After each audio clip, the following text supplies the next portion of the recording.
You know, I used to think I was a reasonably intelligent man. I could negotiate contracts, drive in London traffic, worked across the Middle East, and could build a flat pack wardrobe without too many leftover screws.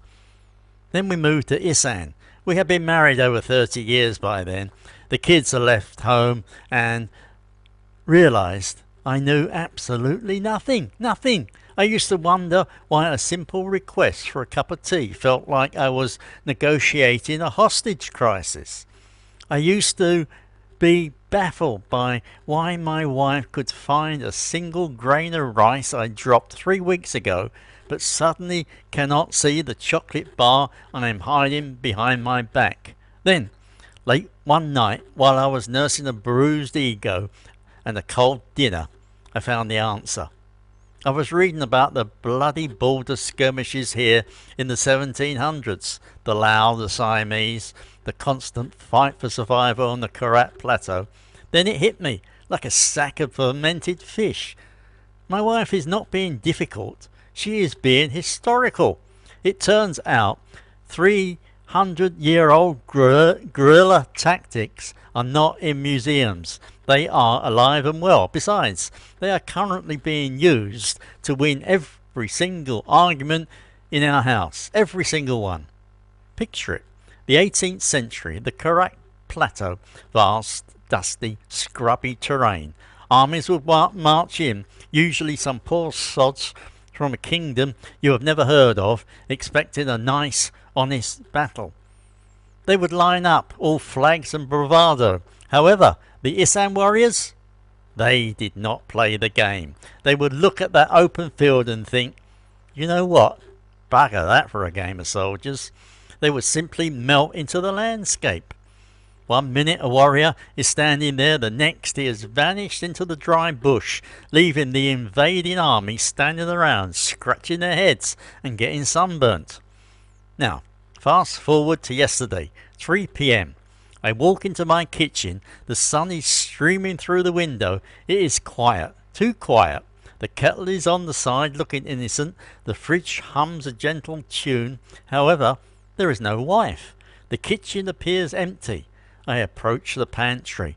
My hand reaches for the sacred treasure, a packet of hobnobs I had hidden behind the fish sauce. I am a ghost, I am a ninja, I am one with the stealth. Then, from the shadows of the hallway, a voice, calm, soft, deadly. I see you. She was not there a second ago, however, that is the point. My kitchen is not a room, it is the Karat Plateau. The dense scrubland is now the hallway. On top of that, I, like those Siamese scouts of old, have just wandered into a trap. The battle was over before I even touched the biscuit tin. Let us talk about silence. Historically, it was a weapon. A scout would creep through the jungle, listening for the enemy. Suddenly the birds would stop singing, the crickets would go quiet. That was not a coincidence. That was an ambush. The silence was a wall, hiding 100 warriors, holding pointy sticks, waiting to say a very firm hello. Now, let us discuss the domestic equivalent, the quiet treatment. In our house, when I have committed a minor infraction, perhaps I left the toilet seat up, or I forgot to buy the specific type of morning glory she wanted at the market, I do not get a telling off. Oh no, that would be too civilized. I get silence, not angry silence. That I could handle. This is tactical silence. It is the sound of information being withheld. I will walk in. Hello, darling. Lovely weather. Silence. I will try again. Did you see the news? Terrible business with that politician. Silence. She is chopping a chili with the focus of a sniper. In the old days, they used silence to disorientate, to make you panic, to make you walk right into that clearing where you would be outnumbered. In my house, the silence makes me talk. I start to babble. I offer up information. I didn't forget the chilies. Well, I did, but the man only had small ones, and I thought, and there it is. I have confessed. I have walked into the clearing. She has not said a word, and she knows exactly where the weak point in my defences is. It's a psychological warfare, and it is terrifyingly effective. Now, a war is not won with just ambushes. You need supplies. In the old days, when an army got too close, the villagers would enact a scorched earth policy. However, not just burning things, they were smarter. They would dig secret pits hidden under the dirt floors of their huts. They would stash their rice, their salt, their prized fermented fish. They would make it look like they had nothing, then disappear into the hills, leaving the invading army to starve. My wife has perfected this art form. We would go to the massive macro supermarket. We would buy enough rice to feed a small nation. We would buy snacks, pork rinds, spicy seaweed, those little fish-shaped cakes filled with custard. It comes home. It goes into the kitchen. Then it vanishes. I will look in the cupboards. I see a bag of MSG, a jar of dried shrimp, and a bottle of washing up liquid. I look in the fridge. Some mysterious red paste, a chicken foot, and water. Darling, I will say, where are the pork rinds? I hide them, she will say, not looking up from her phone. Why? Because you eat them. She controls the pantry. It is the ultimate expression of regional defense logic. She has a strategic reserves. She knows where the food is. I do not. If an invader comes, say a hungry foreign husband looking for a midnight snack, I will find the pantry looking like a deserted village. Scorched earth. No snacks, just the lingering smell of what I am missing. I am a starving invader in my own home. It is a resource dominance, pure and simple. Nevertheless, here is a twist. Besides, this is where it gets really clever. The other day, I was feeling particularly peckish. I had had a bad day. I was moping about. She looked at me, sighed the sigh of a woman who has tolerated a husband for 40 years, and then without a word she got up. She walked into the kitchen. She reached behind the water filter, a spot I had checked 1,000 times, and pulled out a fresh, unopened packet of hobnobs. She put them on the table next to me, patted my head like a favoured buffalo, and walked out. It was not hoarding for the sake of it. It was strategic resource allocation. She was not hiding food from me. She was managing the household supply chain to ensure morale did not collapse. She was protecting the asset. The invaded army just needed to be pacified, not starved. It is terrifying to realize you are not a husband. You are just another village resource that needs strategic management. Let us move on to territory. The old Isaan villages were fortresses, not with stone walls, but with fences, bamboo, spiky, utterly impenetrable.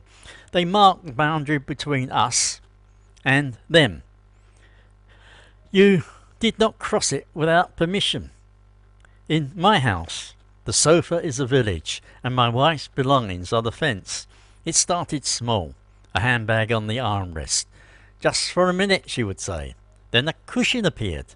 Then a little basket with sewing stuff. Then a collection of remote controls she does not use. Then a stack of old magazines. Slowly, my little patch of the sofa, my territory, was being annexed. It is a territorial creep. One day I have a comfortable spot to watch the football. The next, I am perched on a single square inch of the sofa, surrounded by a hostile perimeter of fabric and curios. If I dare to move a single item, just to, sit down, the response is instantaneous. What are you doing? That is my things. Put it back. She is not defending clutter. She is defending the perimeter. I have just triggered an 18th century border skirmish by touching a basket of buttons. I am the invader, and I am repelled. Therefore, here I am, a grumpy old Englishman, outflanked, outmaneuvered, and outsnacked by a direct descendant of the greatest guerrilla fighters Southeast Asia has ever seen. Not only that, you know the funny thing, I would not change it for the world. Yes, it is a war. However, this is not about conquering me. This is about survival. These tactics, the silence, the hoarding, the fierce protection of boundaries, they were not born from spite. They were born from necessity. For centuries, the people of Isaan faced floods, famines, and invading armies. If you did not control your resources, you died. If you did not control your information, your family died. If you did not protect your home, you did not have a home. My wife runs our house like a tiny, well-defended kingdom because that instinct is to protect is woven into her DNA. It is not personal, it is cultural. She is not keeping the biscuits from me. She is ensuring the household does not face a snack emergency. Therefore, I have surrendered. I have laid down my arms. I accept that the kitchen is a high-stakes tactical zone. I accept I will never find the good biscuits. I accept that my sitting space will shrink until I am merely a garnish on the edge of the sofa. Because, while empires have crumbled and armies have retreated, Isaan battle logic is internally inescapable. Besides, if I'm being honest, it is a strangely effective way to run a house. The fridge is always full, even if I cannot find anything.